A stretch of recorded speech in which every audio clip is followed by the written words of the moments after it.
Welcome to The Late Show on Thursday, the 9th of November. We've had numerous late shows since the outbreak of the Israel-Hamas war on October the 7th, where there was that terrible unprovoked attack. And obviously it's been very distressing over these weeks, and we've had many discussions with many emails, some taking different positions. But we thought on tonight's Late Show, we would look at, take a step back, zoom out, look at the scriptures, and especially Psalm 83. Now, this isn't a Bible study, it's not a Q&A, but I'm absolutely delighted that my good friend, Pastor Derek Walker of the Oxford Bible Church, is here to help us unpack Psalm 83. And I just have to say to folks who love to email in, I'm looking forward to seeing your emails, but it will be around halfway through this Late Show that we will be reading your emails. And I would say it would be great if you could write in response to our discussion on this amazing prophetic psalm.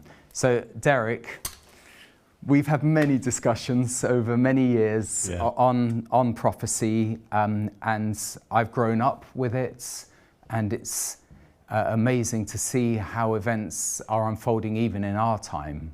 I thought the last 100 years was amazing enough, but even as we're sitting here, events are unfolding, and it's so good of you to come up for a special discussion. I try not to interrupt you because I'll get a load of emails saying, Tim, stop interrupting Derek, but I might interject, and I'm sure you'll interrupt my interruptions, as Churchill once said. Psalm 83 is a remarkable psalm, and I think this isn't a Bible study, but it would be good for you to just tell us why. Why is it relevant when we're looking at what's happening in Gaza and, you know, the effect of the immediate surrounding nations? I must admit that for a long time, the thing that I'd been looking for was an unfulfilled prophecy in Ezekiel 38. And that's going to happen. It talks about a big invasion of Israel in the end times, mostly from the north, and nations such as Russia, Iran, Turkey, and so on. I even wrote a book about it, the imminent invasion of Israel. And I kind of ignored Psalm 83, really. I put a little appendix in the book on that, and I thought basically the big thing coming is Ezekiel 38. When this recent war started, I prayed to God because I was invited to speak at somewhere at an Israel conference, and I just thought I'll give my standard message on Ezekiel 38, and the Lord said Psalm 83. And as I began to really for the first time study Psalm 83 seriously, it dawned on me that we're in Psalm 83 right now. In fact, Psalm 83 has got to play itself out before Ezekiel 38 kicks in. Now that's interesting because, you know, there are so many different views on prophecies. You know, the preterist position, it's all happened in AD 70 or whatever. And then others who latch on to, you know, especially during the Victorian period or just pre-Victorian, you know, came out with very strong views of what was going to happen.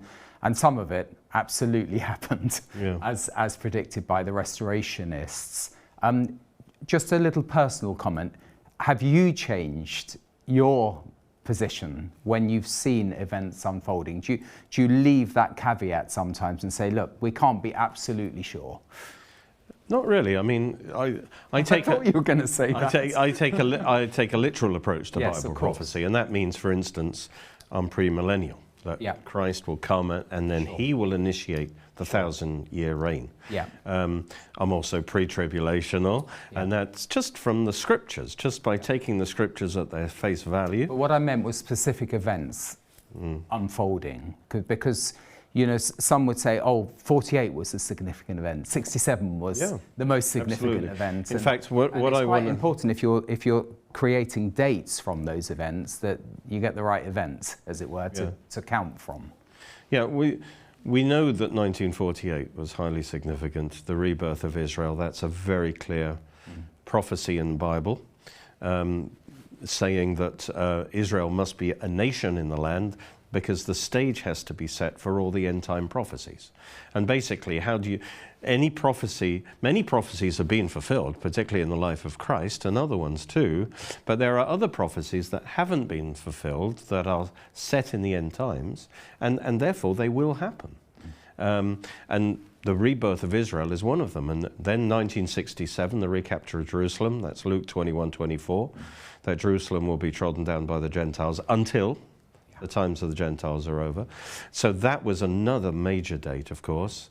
And then, of course, the Yom Kippur War in 73 was a major event with many supernatural things happening that shows that God was fighting for Israel. And then it's been fairly... And that's in Lance Lambert's book, isn't it? The Battle for Wonderful Israel. book. I remember reading that. And it links to 50 years later, exactly, wasn't it? In this year. There's a similarity because both of them were on feast days. And if the feast days are holy, which they are, certainly to Israel, then to violate a holy thing like that means God is much more likely to get involved. And that certainly happened in 73. There's all kinds of miracles took place.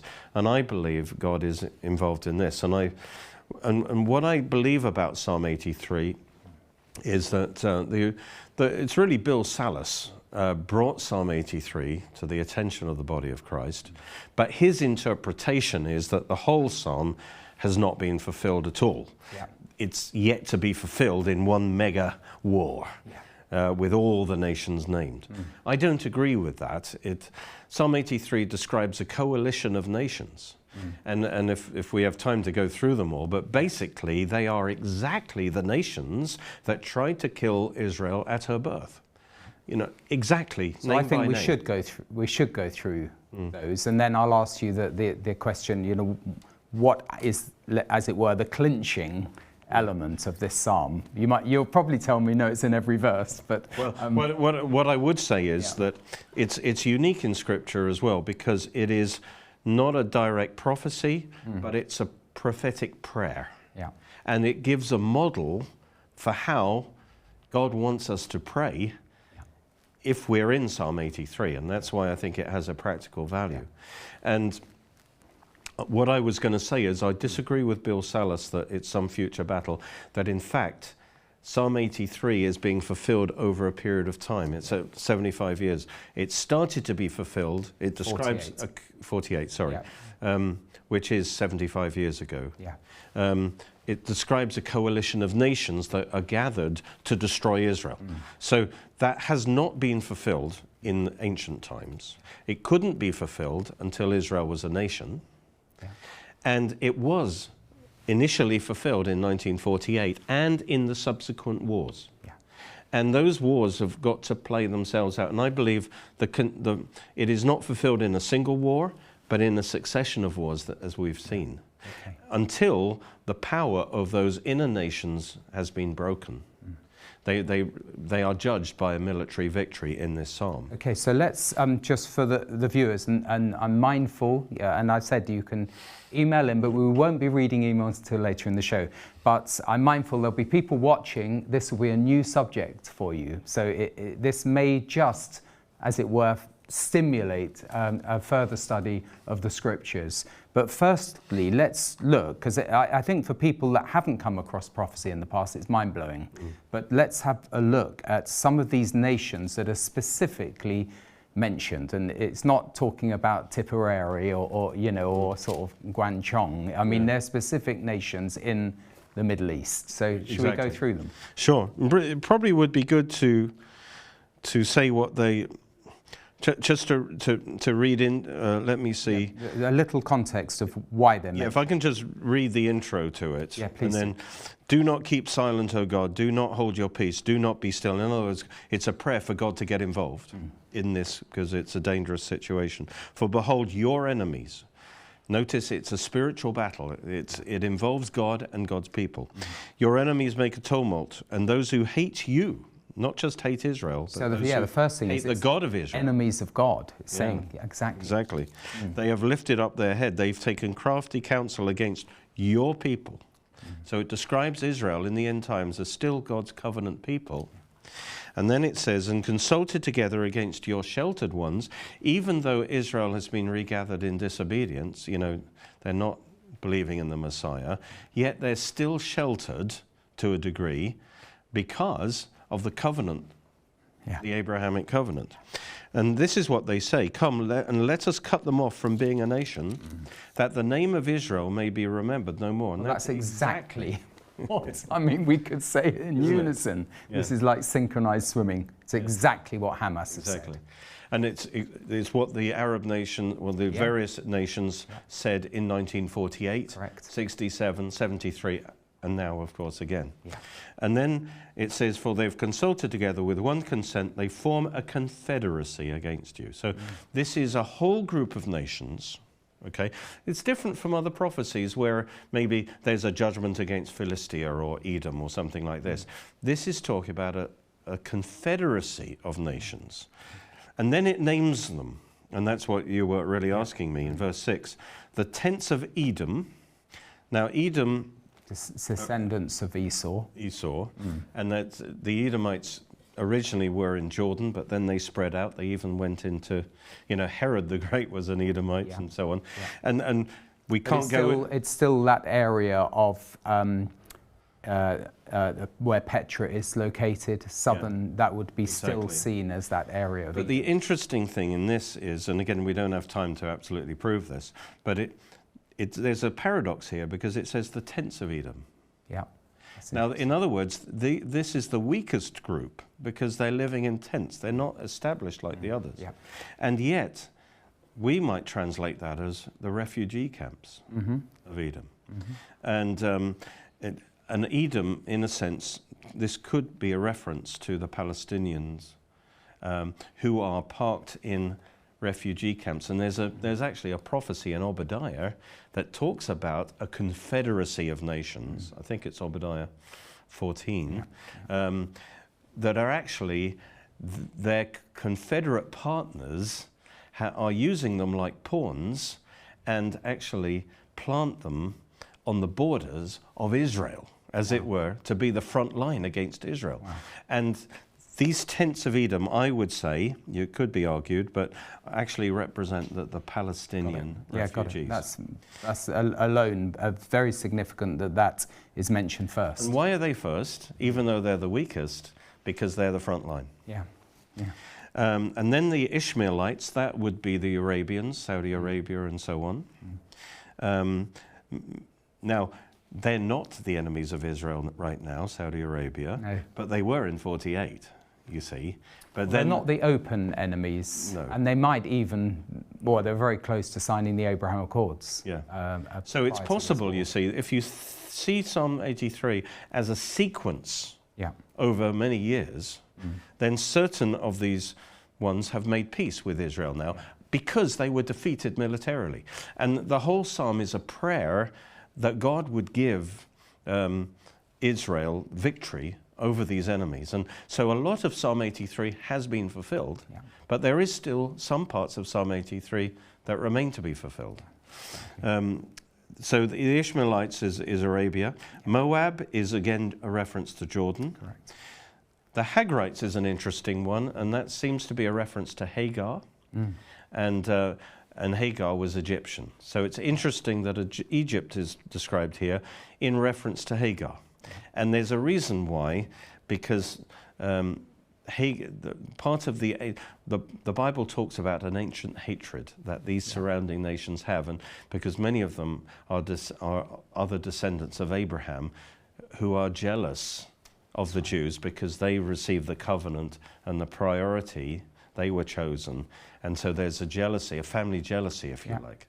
And so that's why I think Egypt is defined via Hagar, because Hagar was the mother of Ishmael. And it's also fair to say that even if people aren't the physical descendants, they identify sometimes with the spirits that from which the jealousy arose and identify with it. I mean, even Arafat said that he was a Canaanite.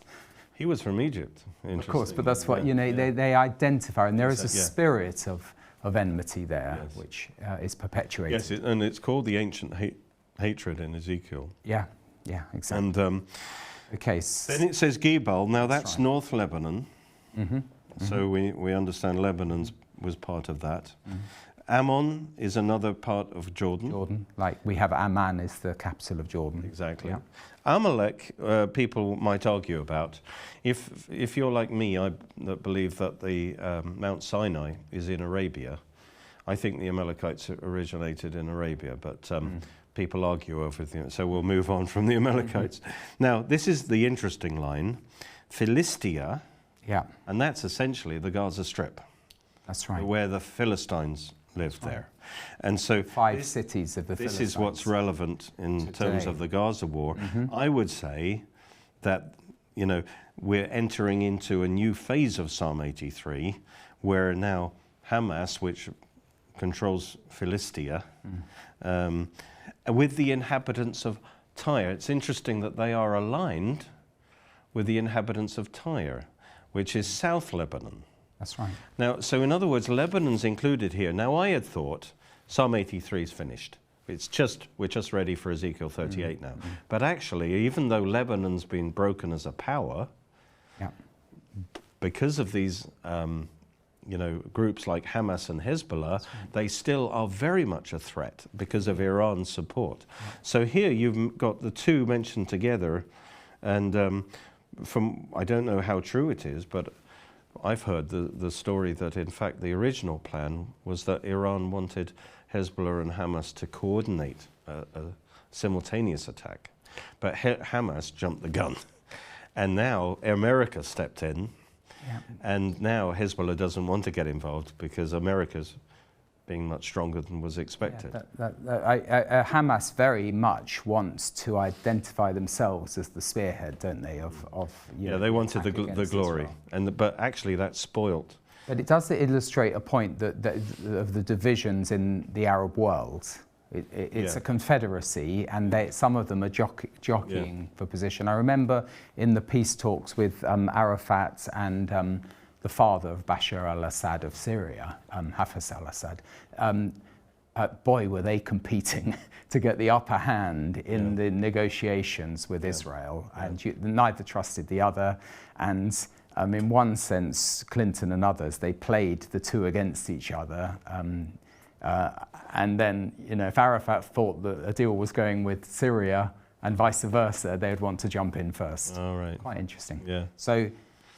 So these are all really still live, I would say. Even though you say they've been defeated militarily, they're still live. That's why I thought it was over, but it's not over. Yeah. And it's interesting that it links these two, Philistia and Tyre. Yes. In other words, we might say in modern language, Hezbollah and Hamas. Yes. And it would have been much harder for Israel to deal with the two simultaneously. Now, let's say Israel is successful with Hamas. According to this, there will probably still be another war at some point. That's right. With Hezbollah, because its power has grown, it hasn't been broken. But the general tenor of this is a prayer that all these nations that attack, not necessarily all at the same time, or that they did in 1948 and were defeated, but they will attack, but God will empower Israel to beat them militarily with God's help, as in biblical times. And through that, the power of those nations will be broken. And so, again, Philistia and Tyre, that's probably where we are right now. Yeah. Then Assyria, that's interesting, that's Syria and Iraq.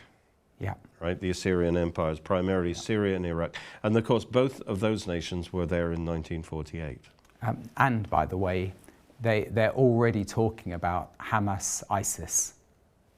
And ISIS was, the Islamic states in Syria and Iraq, the Levant. It used to be called ISIL. So there you are. Right. Quite interesting that the language of this war is already moving into that territory. So the great evil that ISIS or ISIL did is identical. In fact, it's surpassed now by the evil of Hamas. Yeah. Yeah. And then it says they have helped the children of Lot. So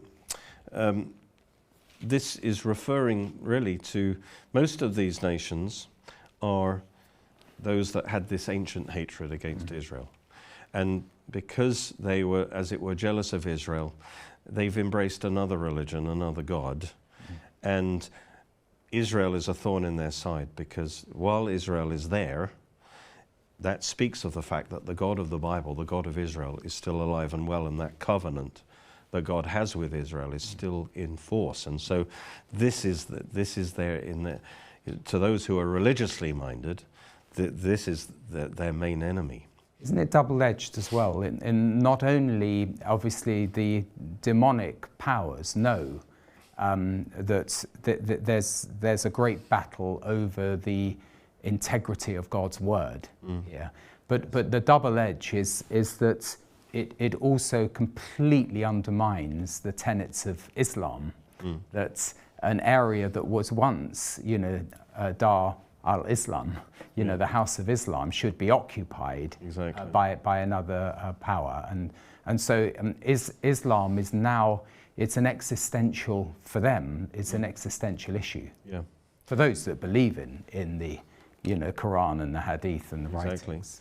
And Islam has, spreads when it has military victory, because it increases their confidence that they've got the right God, as it were. Yeah. But then it's interesting in this psalm, although there's a strong prayer for the defeat of this confederacy, the psalm ends, and it's interesting, the purpose, he says, like in verse 17, let them be confounded and dismayed forever by this military defeat. Let them be put to shame and perish. Why? Verse 18, that they may know you, whose name alone is the Lord, art the Most High over all the earth. In other words, God's purpose in, if you like, bringing these nations to defeat against Israel, it's almost like Israel is an anvil. And when he wants to judge a nation, like Hamas, he brings them to attack Israel, and then judges them through Israel against the anvil of Israel. So God's purpose is, and the best thing that could happen to the people of Gaza is Hamas's utter defeat, because then that sets them free not only from oppressive leadership, but it also is a demonstration that they're following the wrong God, and that they need to turn, gives them a chance really to open their hearts to the possibility that the God of the Bible is actually the true God. And so the purpose of God in this is mercy, salvation. It's a wonderful thought. I mean, in our discussions on the channel and with emails, I definitely see it as an opportunity to liberate the people from these oppressive rulers. It's interesting in history where Islam has been decisively defeated at the gates of Vienna and at the Battle of Tours. They were, as it were, they perished in disgrace. And they went into like a collective depression for hundreds of years. And I think it could be, and you'll argue, of course, that this is it. This is the time clock. Or it could be, look, this is the breaking. It's another demonstration of God's power. And prophecies can be fulfilled for it to go through. In different stages, Now, I'm interested in the stages. The first stage is really Psalm 83, which is the inner ring nations around Israel. All of these kind of pretty much border on Israel. And they are defeated first, because the next stage is Ezekiel 38, because Ezekiel 38 doesn't mention any of these nations.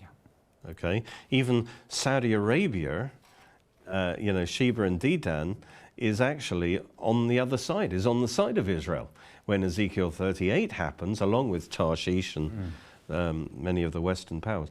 So what you have is a different situation where the inner ring countries are not involved in that invasion, presumably because their power's been broken, and they don't want to come against Israel again.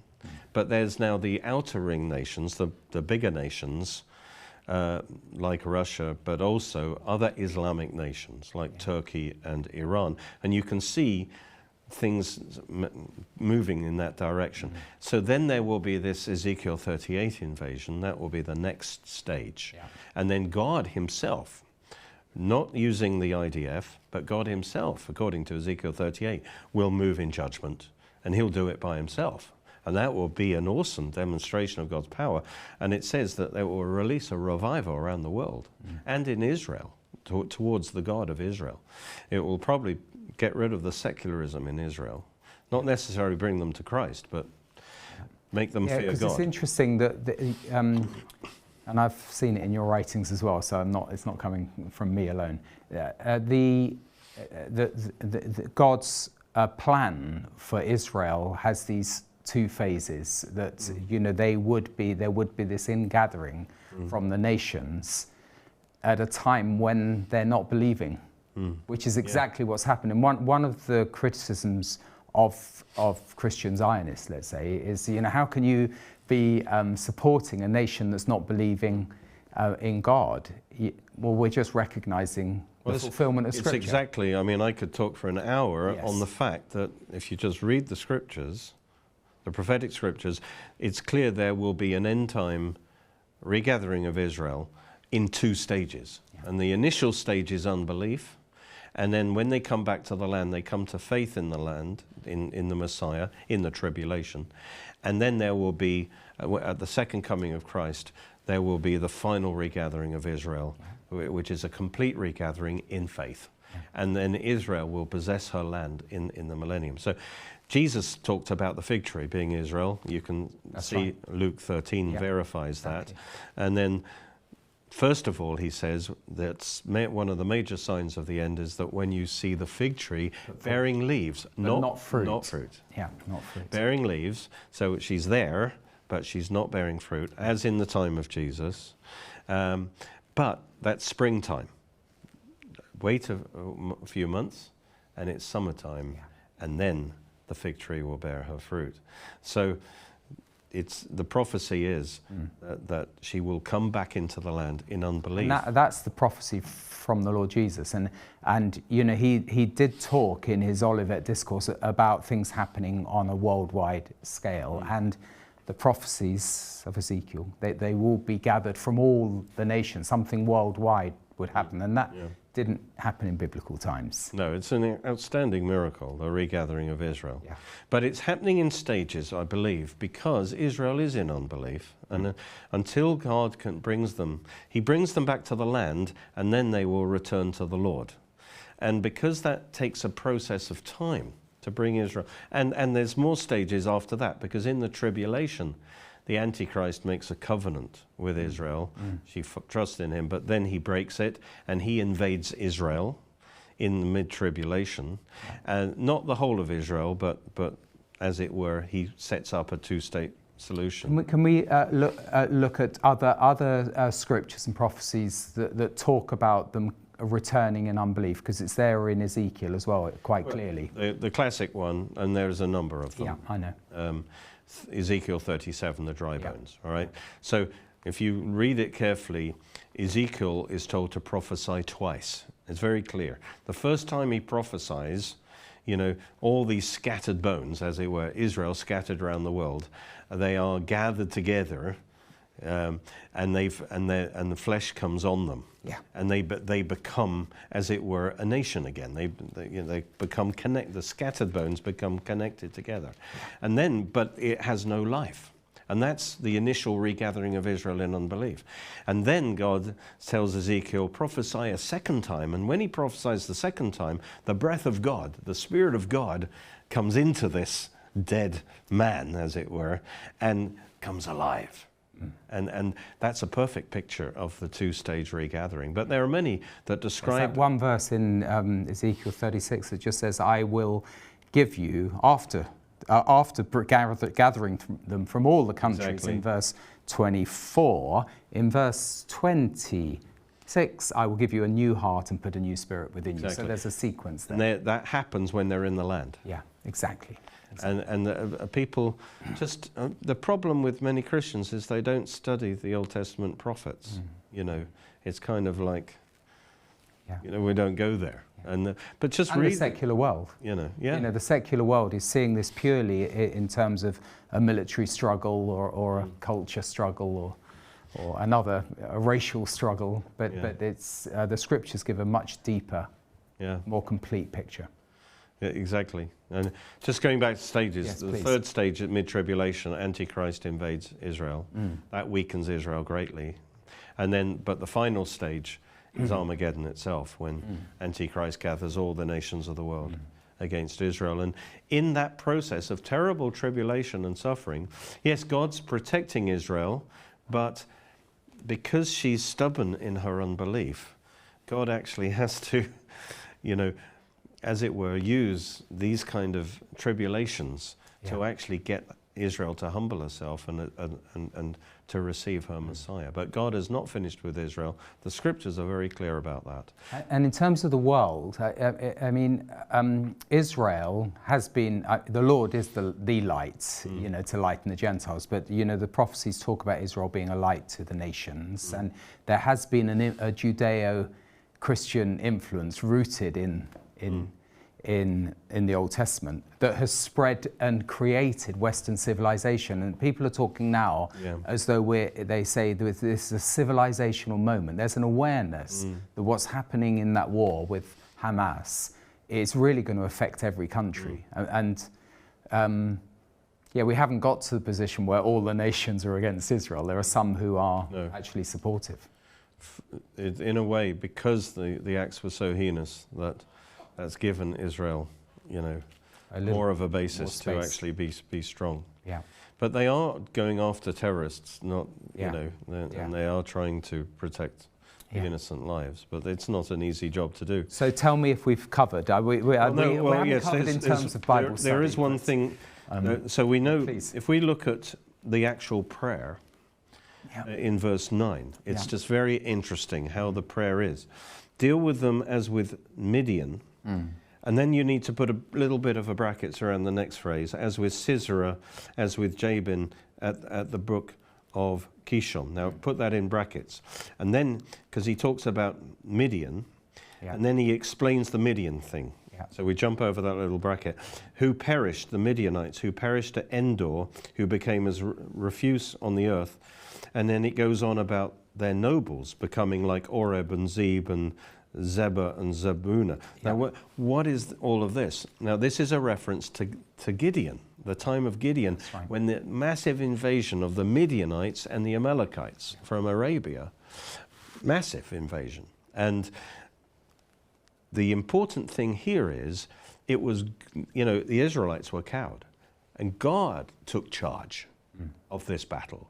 This wasn't a normal battle. God took charge and said, come on, Gideon, you're my mighty man. And God gave very specific instructions, the 300 men and all that, as to how that battle was to be won. They were massively outnumbered. Yeah. But it was clearly God taking charge of the battle. And the story. And it's interesting that the prayer is basically God, and I believe this is how we should pray. God, take charge of this war. Wasn't there an element with the battle against the Midianites where they fought against each other? That once they'd smashed the pitchers, in the confusion at night, they basically started going for each other. That's true. And there's an element of that. Yeah, there's an element of that. Even in the modern history of the Arab world, the only thing that unifies them is hatred for Israel. But if that's lifted, then they really have. There's a lot of divisions between them. Yeah, that's a good point. And the other interesting point is... I promised to open up the email, so... Oh, yeah. The other interesting point is that this emphasis on the leaders, the nobles, Oreb, Zeb, Zebah, Zalmunna, wonderful names. Yeah. And if you read the Gideon story, what happens is there's an emphasis on that the leaders of Midian are captured and dealt with. And so the application here is, that's exactly what the IDF have been trying to do, is track down the leaders of Hamas. And I think that is also correct to say, God, let the leaders be caught. Let the leaders be dealt with.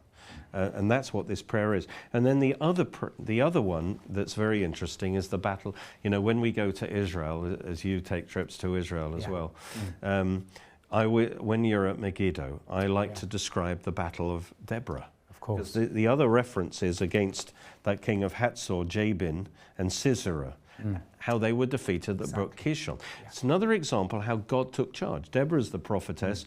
God tells Deborah the battle plan. Yeah. She says, get a bunch, 10,000 men or whatever, up Mount Tabor, all right? And I am going to gather, that's going to lure the enemy in their, they had the super weapon of the chariots, loads of chariots. How can we beat these chariots, you know? But they are lured towards Mount Tabor. And I don't know if Deborah knew what God was going to do, but you can read about it in her song, in Judges 5. And what actually happens, there's a brook Kishon that's normally not very big, but suddenly God sends a massive storm from the east, and it absolutely pours down.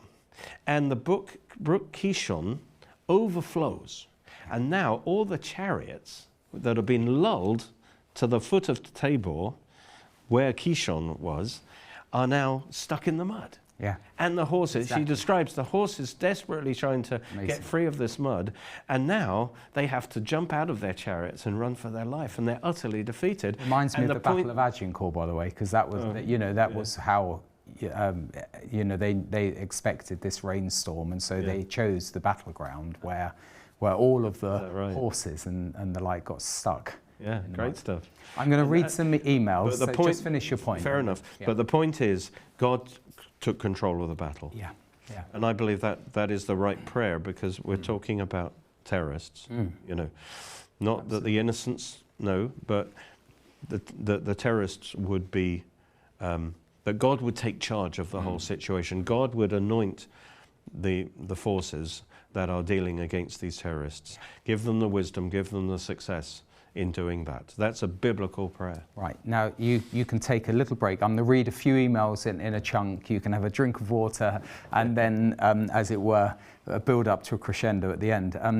Gilly and David say, please note that Psalm 83, one of the 150 Psalms, is this week's Psalm within the Torah triennial readings. Interesting. Isn't that interesting?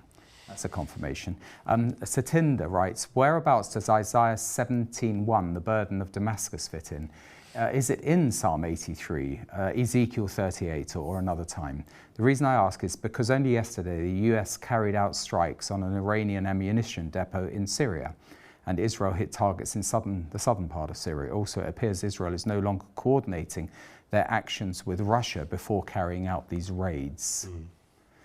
Sorry, I'm so tempted just to give an answer. We don't know. Whether that will happen in tribulation or we honestly don't know. The hardest thing with prophecy is getting the timings right. Exactly. So we can't be sure of all these things. So I'm going to read out, because we could give an answer to all the emails and then I wouldn't read many. Eddie writes, Islam is central to understanding Hamas, yet all the mainstream media analysts in the Western world, without exception, ignore it and pretend it plays no role in the conflict whatsoever. I've got some comments on that, which I'll bring into my late show in a week's time. Next one, let's just keep going. I'm trying to find ones that are not too long, if that's all right, but purely because we will... this is... from the same psalm, from Les, but do not keep silent, O God. If God were to keep silent, hold his peace, or be still on behalf of Israel, they could be destroyed. But God has not kept silent. The word was manifested. In him the silence of eternity was broken. Your enemies make a tumult. God was asked to behold this crisis and to regard the enemies of Israel as his own enemies, as those who hated him, confident that if God did this, he would act on behalf of Israel. Come and let us cut them off from being a nation. This was the crafty counsel of the nations united against Israel. The desire of a confederation of nations to destroy Israel did not end in the days of Asaph, as today's neighboring nations and the whole world community threaten Israel. But men will learn that the God of grace is the most high over all the earth. You know, that's the point. Some prophecies do have do repeats, but they have an ultimate fulfillment, don't they? We see that sometimes in the way messianic prophecies are applied in the New Testament. Liam, the only battle that truly set Islam back was the Battle of Lepanto. This was thanks only to the Pope of those times intervening through the power of the Rosary. This present conflict is being fought at the level of the spiritual realm under the camouflage of human war. I didn't know that, Liam. That's a new one on me. This is from Dave. If, like you say, all the nations will be against Israel, I have to ask why. Why does God allow that? Why not deal with them before it gets that far? That's another question. Where does the 7 years come in through? We're going to get to a Q&A if we're not careful, but where does the 7 years come in 3.5? 3.5 of them, another 3.5, as in Daniel. I'll see if I can read. Sorry, that was too long, Alice. If you want to cut yours back slightly, I'll read it again.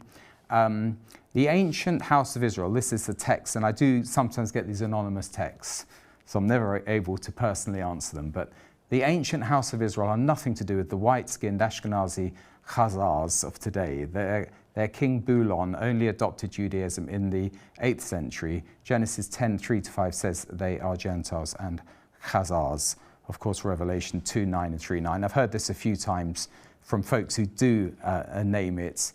The point about the synagogue of Satan mentioned in Revelation was they were persecuting Christians, mentioned in those letters. Today on France 24, Tony writes, the debate on their program called The Debate, someone said exactly what you're discussing now, that Hamas cannot be destroyed because it's not an organization but an ideology who want to fully destroy Israel. And this ideology is supported right across the anti-Jewish Islamic nations. Israel will recognize Jesus as Messiah when Jerusalem is occupied by Gentile nations and they have no way out. Then they will call upon him and he will come and destroy their enemies and establish his kingdom on earth, as in the book of Zechariah.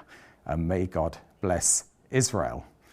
The ideology I'll give you a chance to The ideology answer. may not be destroyed, but I believe it could well be Hamas's time for its power to be broken. Yeah. And I think that's what Israel is doing.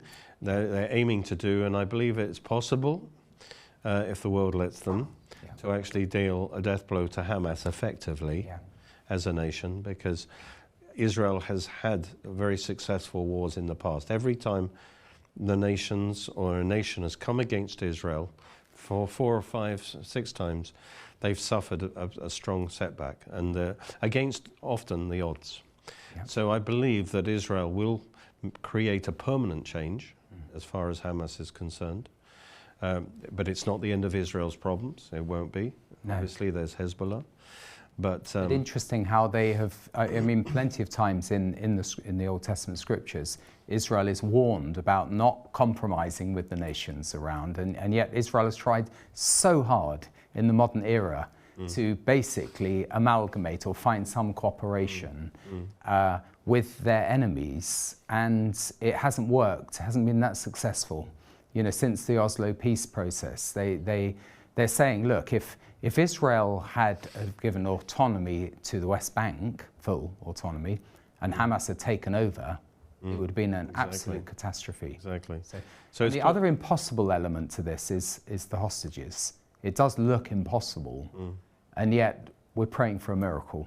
That despite this terrible conflagration, that they could be rescued. I think they are being quite successful as they're going along, and they've taken over a big part of the danger area. There's still some fighting to do, but I think that Israel will be successful in this. They're going to lose a lot of popularity in the world, but I think they will continue. They have to continue for their own populations. The pressure will demand that this will never happen again. And I think the political pressure means Israel must do that. So they'll lose popularity in the world. Yeah, they will to an extent, but this has been so heinous. You as you said, when you're seeing the European Union saying Europe stands with you. That's unprecedented, given that they've given so much money into Gaza. But so we are in sort of uncharted territory. I'll just read a couple more emails. This is from Peter. The attack of Gog is after the 1,000 years when Israel is at peace, living in unwalled villages, Revelation 20. But the second advent, Jesus said there were signs that the apostles would see, and some would live to see them coming in his coming of his kingdom. Matthew 16. The word coming, melo, is in the Greek, but not translated by 98% of English versions. Coming to restore the kingdom of Israel. In Acts 1:8, Jesus said the restoration of Israel, the apostles were told that they would not see. This would be the third intervention by the Lord. Romans 11:25. This is modified preterism, not a Calvinist version. The problem is there's no way we're going to be able to go into all of that, Peter, but I appreciate what you're saying, and I can sort of piece it together. The world is crying out for peace, Chris writes, to bring an end to this current catastrophe. I would ask Pastor Derek if Israel's actions in Gaza could be the hook in the jaw that draws all nations into the conflict. Yeah, that's an interesting one. It is. I would think the hook of Ezekiel 38 that could draw the nations like Russia, Iran, and so on into the Ezekiel 38 scenario. I don't think it's necessarily the time yet, but it's possible that this will trigger Ezekiel 38, particularly Iran, and Russia will get hooked in somehow. And then we're into Ezekiel. But it talks about Ezekiel 38, there'll be at least 7 years after Ezekiel 38. So I don't agree with the person who said it's going to be after the 1,000 years. I know why they say that, but clearly there's going to be burning weapons for 7 years after. That's not going to happen into the eternal state. Yeah. So this is going to happen either before the tribulation or just in the early days of the tribulation. Yeah. Good. I've had the chance to read your email here, Alice. I'm going to read it out. I watched a YouTube video of Pastor Mark Driscoll, who took a very polarized view of Israel versus Hamas. Hamas he identified as the demonic spirit of violence, tracing back to the donkey man Ishmael. Israel and the Ishmaelites, he said, were in opposition since some 4,000 years. Yes, all this rings true, but I feel uneasy that we would support yet more division, that we would judge the Arabs, Islam, and the Muslims as an anti-Christian, a culture of death from which rises the Antichrist, according to Pastor Mark. We Christians murdered 6 million of the Lord's people very recently. Where is that in the Psalms or in prophecy? I think we have to watch the signs, be very careful about judging, and remember that Jesus says, love thy enemies. Don't get me wrong, I have huge and total sympathy for the Israelis, having suffered a horrible massacre, totally with them, but we have to remember Jesus' way, and we can't condone another war whereby thousands lose their lives and are maimed just because that's human reaction, a natural human reaction to violence, an eye for an eye. I don't think we are, what's the word that was used? We're certainly not condoning anything, we're just saying this is happening. Is that a fair way to say it? I mean, I would distinguish between, I think it's right to pray for justice to be done. Yeah. In other words, on Hamas. Yeah. And obviously we should pray that innocent life is minimized. But they waged war on Israel. And when you start a war, it's going to be a war.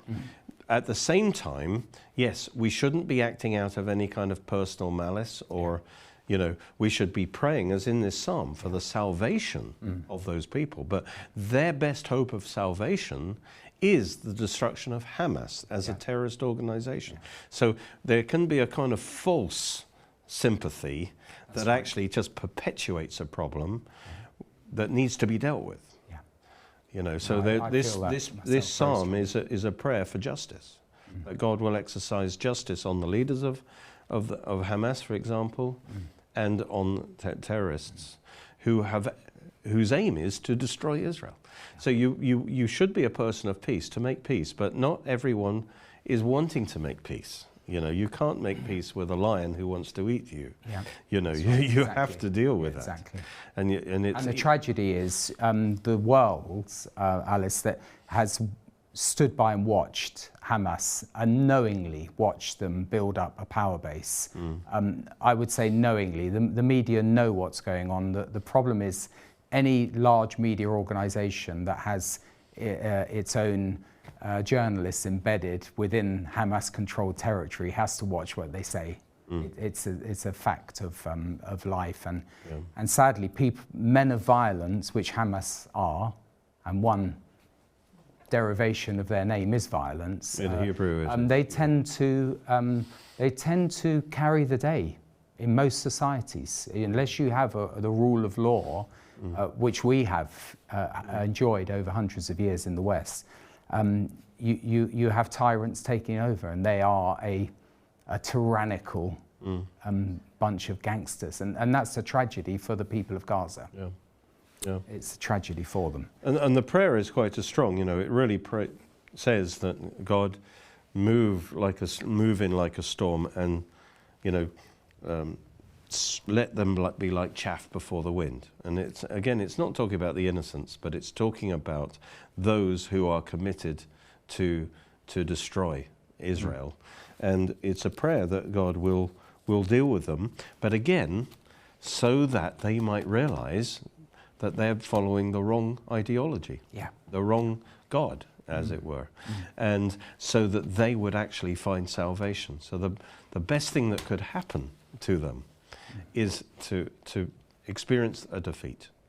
Then they've got hope to turn to the true God for forgiveness and salvation.